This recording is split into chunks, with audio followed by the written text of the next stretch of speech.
Alright guys, just wanted to maybe give a couple pointers on how to ride routes slash learn how to do a screen recording and see if I can figure out how to do all this.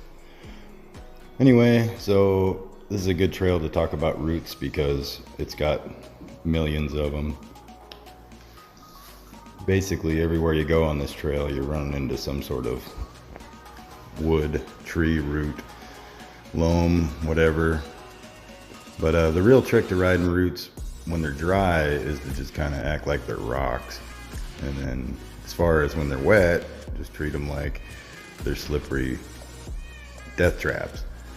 So when you get to them, you want to try and be 90 degrees to whatever route you're running over if you're not that good yet. I mean, if you can unweight your front tire and then followed by unweight your back tire quickly, then you can just ride any route in any direction.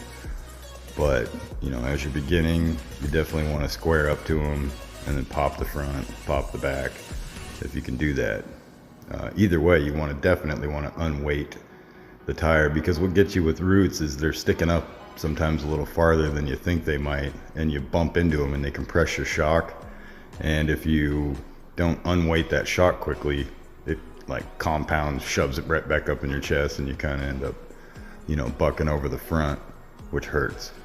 So anyway, cutting through this trail here, again, it's just a ton of roots. So if you ever want to ride roots and you're up in Washington, check out Chuckanut.